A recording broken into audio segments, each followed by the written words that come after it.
कृपया वीडियो में न्यू है तो वीडियो को लाइक एंड सब्सक्राइब और शेयर करें। संजय कहते हैं, महाराज।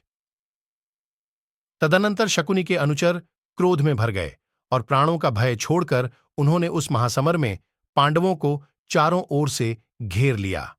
उस समय सहदेव की विजय को सुरक्षित रखने का दृढ़ निश्चय लेकर अर्जुन ने उन समस्त सैनिकों को आगे बढ़ने से रोका।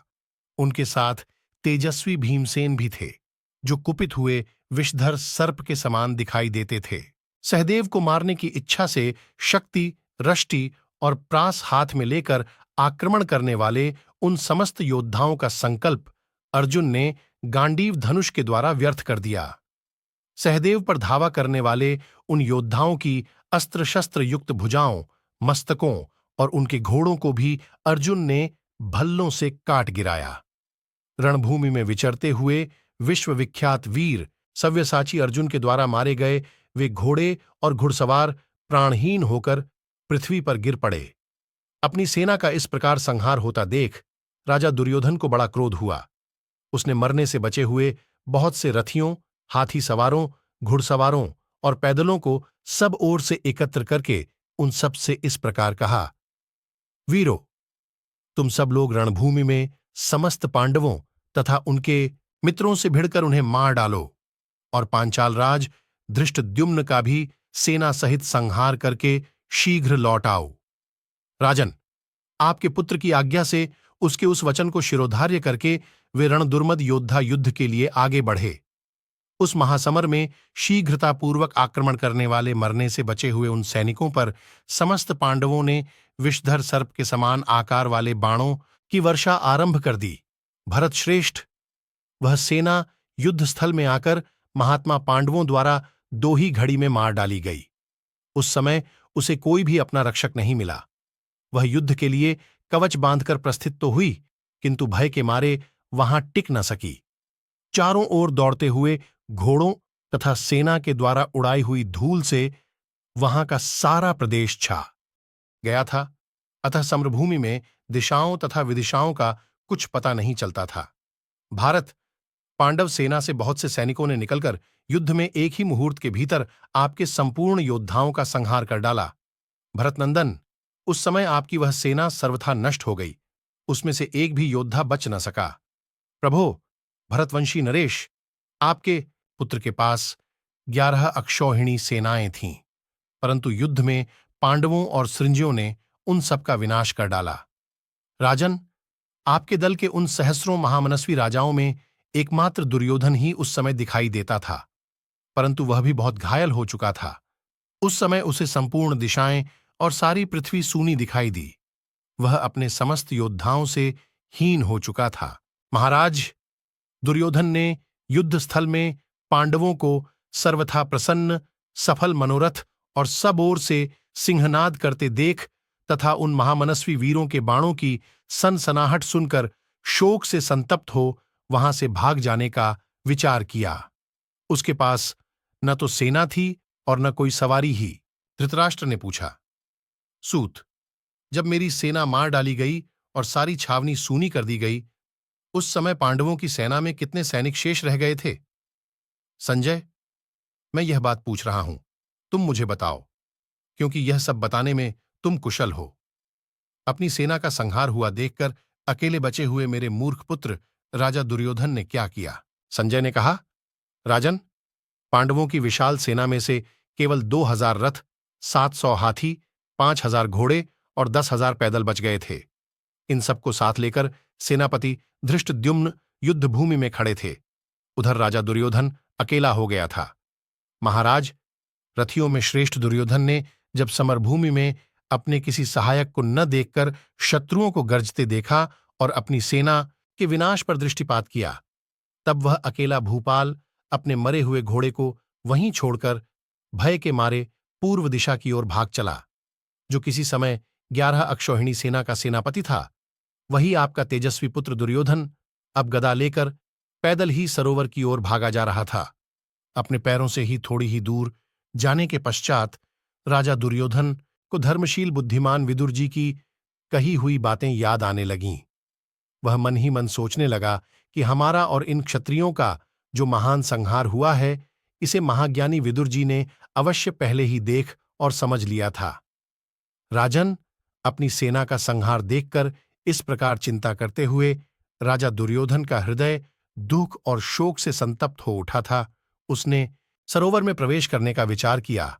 महाराज, धृष्टद्युम्न आदि पांडवों ने अत्यंत कुपित होकर आपकी सेना पर धावा किया था तथा शक्ति, रष्टि और प्रास हाथ में लेकर गर्जना करने वाले आपके योद्धाओं का सारा संकल्प अर्जुन ने अपने गांडीव धनुष से व्यर्थ कर दिया था। अपने पैने बाणों से बंधुओं और मंत्रियों सहित उन योद्धाओं का संहार करके श्वेत घोड़ों वाले रथ पर स्थित हुए अर्जुन की बड़ी शोभा हो रही थी। घोड़े, रथ और हाथियों सहित सुबलपुत्र के मारे जाने पर आपकी सेना कटे हुए विशाल वन के समान प्रतीत होती थी। राजन, दुर्योधन की कई लाख सेना में से द्रोणपुत्र वीर अश्वत्थामा, कृतवर्मा, गौतमवंशी, कृपाचार्य तथा आपके पुत्र राजा दुर्योधन के अतिरिक्त दूसरा कोई महारथी जीवित नहीं दिखाई देता था। उस समय मुझे कैद में पड़ा हुआ देखकर हंसते हुए धृष्टद्युम्न ने सात्यकी से कहा, इसको कैद करके क्या करना है? इसके जीवित रहने से अपना कोई लाभ नहीं है। धृष्टद्युम्न की बात सुनकर शिनिपौत्र महारथी सात्यकी तीखी तलवार उठाकर उसी क्षण मुझे मार डालने के लिए उद्यत हो गए। उस समय महाज्ञानी श्री कृष्ण द्वैपायन व्यास जी सहसा आकर बोले, संजय को जीवित छोड़ दो, यह किसी प्रकार वध के योग्य नहीं है। हाथ जोड़े हुए शनिपौत्र सात्यकी ने व्यास जी की वह बात सुनकर मुझे कैद के मुक्त करके कहा, संजय, तुम्हारा कल्याण हो। जाओ, अपना अभीष्ट साधन करो। उनके इस प्रकार आज्ञा देने पर मैंने कवच उतार दिया और अस्त्र शस्त्रों से रहित हो सायंकाल के समय नगर की ओर प्रस्थित हुआ। उस समय मेरा सारा शरीर रक्त से भीगा हुआ था। संजय कहते हैं, राजन, एक कोस आने पर मैंने भीगे हुए दुर्योधन को गदा हाथ में लिए अकेला खड़ा देखा। उसके शरीर पर बहुत से घाव हो गए थे। मुझ पर दृष्टि पड़ते ही उसके नेत्रों में आंसू भर आए। वह अच्छी तरह मेरी ओर देख न सका। मैं उस समय दीन भाव से खड़ा था। वह मेरी उस अवस्था पर दृष्टिपात करता रहा। मैं भी युद्ध क्षेत्र में अकेले शोकमग्न हुए दुर्योधन को देखकर अत्यंत दुख शोक में डूब गया और 2 घड़ी तक कोई बात मुंह से न निकाल सका। मस्तक पर मुकुट धारण करने वाले सहस्रों मूर्धाभिषिक्त नरेश जिसके लिए भेंट लाकर देते थे और वे सब के सब जिसकी अधीनता स्वीकार कर चुके थे, पूर्व काल में एकमात्र वीर कर्ण ने जिसके लिए चारों समुद्रों तक फैली हुई इस रत्नभूषित पृथ्वी से कर वसूल किया था, कर्ण ने ही दूसरे राष्ट्रों में जिसकी आज्ञा का प्रसार किया था, जिस राजा को राज्य शासन करते समय कभी हथियार उठाने का कष्ट नहीं सहन करना पड़ा था, जो हस्तिनापुर में ही रहकर अपने कल्याणमय निष्कंटक राज्य का निरंतर पालन करता था, जिसने अपने ऐश्वर्य से कुबेर को भी भुला दिया था, राजन पृथ्वीनाथ, एक घर से दूसरे घर में जाने अथवा देवालय में प्रवेश करने के हेतु जिसके लिए सुवर्णमय मार्ग बनाया गया था, जो इंद्र के समान बलवान भूपाल ऐरावत के समान कांतिमान गजराज पर आरूढ़ हो महान ऐश्वर्य के साथ यात्रा करता था, उसी इंद्रतुल्य तेजस्वी राजा दुर्योधन को अत्यंत घायल हो पांव पयादे ही पृथ्वी पर अकेला खड़ा देख मुझे महान क्लेश हुआ। ऐसे प्रतापी और संपूर्ण जगत के स्वामी इस भूपाल को जो अनुपम विपत्ति प्राप्त हुई, उसे देखकर कहना पड़ता है कि विधाता ही सबसे बड़ा बलवान है। तत्पश्चात मैंने युद्ध में अपने पकड़े जाने और व्यास जी की कृपा से जीवित छूटने का सारा समाचार उससे कह सुनाया। उसने 2 घड़ी तक कुछ सोच विचार कर सचेत होने पर मुझसे अपने भाइयों तथा संपूर्ण सेनाओं का समाचार पूछा। मैंने भी जो कुछ आंखों देखा था वह सब कुछ उसे इस प्रकार बताया। नरेश्वर, तुम्हारे सारे भाई मार डाले गए और समस्त सेना का भी संहार हो गया। रणभूमि से प्रस्थान करते समय व्यास जी ने मुझसे कहा था कि तुम्हारे पक्ष में 3 ही महारथी बच गए हैं। यह सुनकर आपने पुत्र ने लंबी सांस खींचकर बारंबार में मेरी ओर देखा और हाथ से मेरा स्पर्श करके इस प्रकार कहा, संजय, इस संग्राम में तुम्हारे सिवा दूसरा कोई मेरा आत्मीय जन संभवतः जीवित नहीं है, क्योंकि मैं यहां दूसरे किसी स्वजन को देख नहीं रहा हूं। उधर पांडव अपने सहायकों से संपन्न है। संजय, तुम प्रज्ञाचक्षु ऐश्वर्यशाली महाराज से कहना कि आपका पुत्र दुर्योधन वैसे पराक्रमी सुहृदों, पुत्रों और भ्राताओं से हीन होकर सरोवर में प्रवेश कर गया है। जब पांडवों ने मेरा राज्य हर लिया, तब इस दयनीय दशा में मेरे जैसा कौन पुरुष जीवन धारण कर सकता है। संजय, तुम ये सारी बातें कहना और यह भी बताना कि दुर्योधन उस महासंग्राम से जीवित बचकर पानी से भरे हुए इस सरोवर में छिपा है और उसका सारा शरीर अत्यंत घायल हो गया है। महाराज, ऐसा कहकर राजा दुर्योधन ने उस महान सरोवर में प्रवेश किया और माया से उसका पानी बांध दिया। जब दुर्योधन सरोवर में समा गया, उसके बाद अकेले खड़े हुए मैंने अपने पक्ष के 3 महारथियों को वहां उपस्थित देखा, जो एक साथ उस स्थान पर आ पहुंचे थे। उन तीनों के घोड़े थक गए थे। उनके नाम इस प्रकार हैं: शरद्वान के पुत्र वीर कृपाचार्य, रथियों में श्रेष्ठ द्रोण कुमार अश्वत्थामा तथा भोजवंशी कृतवर्मा। ये सब लोग एक साथ थे और बाणों से क्षत विक्षत हो रहे थे। मुझे देखते ही उन तीनों ने शीघ्रतापूर्वक अपने घोड़े बढ़ाए और निकट आकर मुझसे कहा, संजय, सौभाग्य की बात है कि तुम जीवित हो। फिर उन सब ने आपके पुत्र राजा दुर्योधन का समाचार पूछा। संजय, क्या हमारे राजा दुर्योधन जीवित हैं? तब मैंने उन लोगों से दुर्योधन का कुशल समाचार बताया तथा दुर्योधन ने मुझे जो संदेश दिया था वह भी सब उनसे कह सुनाया और जिस सरोवर में वह गुस्सा था उसका भी पता बता दिया। राजन, मेरी बात सुनकर अश्वत्थामा ने उस विशाल सरोवर की ओर देखा और करुण विलाप करते हुए कहा, अहो, धिक्कार है। राजा दुर्योधन नहीं जानते हैं कि हम सब जीवित हैं। उनके साथ रहकर हम लोग शत्रुओं से जूझने के लिए पर्याप्त हैं। तत्पश्चात वे महारथी दीर्घकाल तक वहां विलाप करते रहे। फिर रणभूमि में पांडवों को आते देख वे रथियों में श्रेष्ठ तीनों वीर वहां से भाग निकले। मरने से बचे हुए वे तीनों रथी मुझे भी कृपाचार्य के सुसज्जित रथ पर बिठाकर छावनी तक ले आए। सूर्य अस्ताचल पर जा चुके थे। वहां छावनी के पहरेदार भय से घबराए हुए थे। आपके पुत्रों के विनाश का समाचार सुनकर वे सभी फूट फूट कर रोने लगे। महाराज, तदनंतर स्त्रियों की रक्षा में नियुक्त हुए वृद्ध पुरुषों ने राजकुल की महिलाओं को साथ लेकर नगर की ओर प्रस्थान करने की तैयारी की। उस समय वहां अपने पतियों को पुकारती और रोती बिलखती हुई राजमहिलाओं का महान आर्तनाद सब ओर गूंज उठा। राजन, अपनी सेना और पतियों के संहार का समाचार सुनकर वे राजकुल की युवतियां अपने आर्तनाद से भूतल को प्रतिध्वनित करती हुई बारंबार कुररी की भांति विलाप करने लगीं। वे जहां तहां हाहाकार करती हुई अपने ऊपर नखों से आघात करने, हाथों से सिर और छाती पीटने तथा केश नोचने लगीं। प्रजानाथ, शोक में डूबकर पति को पुकारती हुई वे रानियां करुण स्वर से क्रंदन करने लगीं। इससे दुर्योधन के मंत्रियों का गला भर आया और वे अत्यंत व्याकुल हो राजमहिलाओं को साथ ले नगर की ओर चल दिए। प्रजानाथ, उनके साथ हाथों में बेंत की छड़ी लिए द्वारपाल भी चल रहे थे। रानियों की रक्षा में नियुक्त हुए सेवक शुभ्र एवं बहुमूल्य बिछौने लेकर शीघ्रतापूर्वक नगर की ओर चलने लगे। अन्य बहुत से राजकीय पुरुष खच्चरियों से जुते हुए रथों पर आरूढ़ हो अपनी अपनी रक्षा में स्थित स्त्रियों को लेकर नगर की ओर यात्रा करने लगे। महाराज, जिन राजमहिलाओं को महलों में रहते समय पहले सूर्यदेव ने भी नहीं देखा होगा, उन्हें ही नगर की ओर जाते हुए साधारण लोग भी देख रहे थे। भरत श्रेष्ठ, जिनके स्वजन और बांधव मारे गए थे, वे सुकुमारी स्त्रियां तीव्र गति से नगर की ओर जा रही थीं। उस समय भीमसेन के भय से पीड़ित हो सभी मनुष्य गायों और भेड़ों के चरवाहे तक घबराकर नगर की ओर भाग रहे थे। उन्हें कुंती के पुत्रों से दारुण एवं तीव्र भय प्राप्त हुआ था। वे एक दूसरे की ओर देखते हुए नगर की ओर भागने लगे। जब इस प्रकार अति भयंकर भगदड़ मची हुई थी, उस समय युयुत्सु शोक से मूर्छित हो मन ही मन समयोचित कर्तव्य का विचार करने लगा।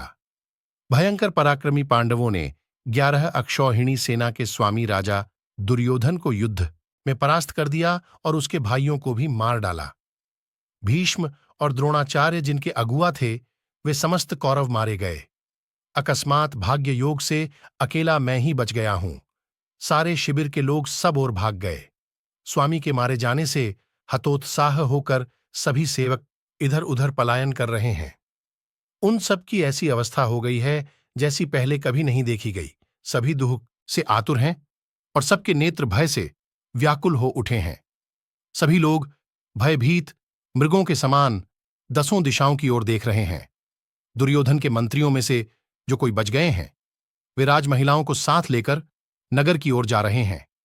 मैं राजा युधिष्ठिर और वसुदेव नंदन श्रीकृष्ण की आज्ञा लेकर उन मंत्रियों के साथ ही नगर में प्रवेश करूं, यही मुझे समयोचित कर्तव्य जान पड़ता है। ऐसा सोचकर महाबाहु युयुत्सु ने उन दोनों के सामने अपना विचार प्रकट किया। उसकी बात सुनकर निरंतर करुणा का अनुभव करने वाले महाबाहु राजा युधिष्ठिर बहुत प्रसन्न हुए और उन्होंने वैश्य कुमारी के पुत्र युयुत्सु को छाती से लगाकर विदा कर दिया। तत्पश्चात उसने रथ पर बैठाकर तुरंत ही अपने घोड़े बढ़ाए और राजकुल की स्त्रियों को राजधानी में पहुंचा दिया। सूर्य के अस्त होते होते नेत्रों से आंसू बहाते हुए उसने उन सब के साथ हस्तिनापुर में प्रवेश किया। उस समय उसका गला भर आया था। राजन, वहां उसने आपके पास से निकले हुए महाज्ञानी विदुर जी का दर्शन किया, जिनके नेत्रों में आंसू भरे हुए थे और मन शोक में डूबा हुआ था। सत्यपरायण विदुर ने प्रणाम करके सामने खड़े हुए युयुत्सु से कहा, बेटा, बड़े सौभाग्य की बात है कि कौरवों के इस विकट संहार में भी तुम जीवित बच गए हो, परंतु राजा युधिष्ठिर के हस्तिनापुर में प्रवेश करने से पहले ही तुम यहां कैसे चले आए? यह सारा कारण मुझे विस्तारपूर्वक बताओ। युयुत्सु ने कहा, चाचा जी, जाति भाई और पुत्र सहित शकुनि के मारे जाने पर जिसके शेष परिवार नष्ट हो गए थे, वह राजा दुर्योधन अपने घोड़े को युद्धभूमि में ही छोड़कर भय के मारे पूर्व दिशा की ओर भाग गया। राजा के छावनी से दूर भाग जाने पर सब लोग भय से व्याकुल हो राजधानी की ओर भाग चले। तब राजा तथा उनके भाइयों की पत्नियों को सब ओर से सवारियों पर बिठाकर अंतःपुर के अध्यक्ष भी भय के मारे भाग खड़े हुए। तदनंतर मैं भगवान श्रीकृष्ण और राजा युधिष्ठिर की आज्ञा लेकर भागे हुए लोगों की रक्षा के लिए हस्तिनापुर में चला आया हूं। वेश्यापुत्र युयुत्सु की कही हुई यह बात सुनकर और इसे समयोचित जानकर संपूर्ण धर्मों के ज्ञाता तथा अमेय आत्मबल से संपन्न विदुर जी ने युयुत्सु की भूरी भूरी प्रशंसा की एवं इस प्रकार कहा, भरतवंशियों के इस विनाश के समय जो यह समयोचित कर्तव्य प्राप्त था, वह सब बताकर अपनी दयालुता के कारण तुमने कुल धर्म की रक्षा की है। वीरों का विनाश करने वाले इस संग्राम से बचकर तुम कुशल पूर्वक नगर में लौट आए। इस अवस्थाओं में हमने तुम्हें उसी प्रकार देखा है जैसे रात्रि के अंत में प्रजा भगवान भास्कर का दर्शन करती है। लोभी, अदूरदर्शी और अंधे राजा के लिए तुम लाठी के सहारे हो। मैंने उनसे युद्ध रोकने के लिए बारंबार याचना की थी, परंतु दैव से उनकी बुद्धि मारी गई थी, इसलिए उन्होंने मेरी बात नहीं सुनी। आज वे संकट से पीड़ित हैं बेटा। इस अवस्था में एकमात्र तुम ही उन्हें सहारा देने के लिए जीवित हो। आज यहीं विश्राम करो, कल सवेरे युधिष्ठिर के पास चले जाना। ऐसा कहकर नेत्रों में आंसू भरे विदुर जी ने युयुत्सु को साथ लेकर राजमहल में प्रवेश किया। वह भवन नगर और जनपद के लोगों द्वारा दुखपूर्वक किए जाने वाले हाहाकार एवं भयंकर आर्तनाद से गूंज उठा था। वहां न तो आनंद था और न वैभवजनित शोभा ही दृष्टिगोचर होती थी। वह राजभवन उस जलाशय के समान जनशून्य और विध्वस्त सा जान पड़ता था जिसके तट का उद्यान नष्ट हो गया हो। वहां पहुंचकर विदुर जी दुख से अत्यंत खिन्न हो गए। राजन, संपूर्ण धर्मों के ज्ञाता विदुर जी ने व्याकुल अंतःकरण से नगर में प्रवेश किया और धीरे धीरे वे लंबी सांस खींचने लगे। युयुत्सु भी उस रात में अपने घर पर ही रहे। उनके मन में अत्यन्न दुख था, इसलिए वे स्वजनों द्वारा वंदित होने पर भी प्रसन्न नहीं हुए। इस पारस्परिक युद्ध से भरतवंशियों का जो घोर संहार हुआ था, उसी की चिंता में वे निमग्न हो गए थे। महाभारत की ऐसी कई रोचक कहानियां हैं जो हम आपको बताते रहेंगे। हमसे जुड़े रहने के लिए हमारे चैनल को सब्सक्राइब कीजिए। आपका बहुत बहुत धन्यवाद।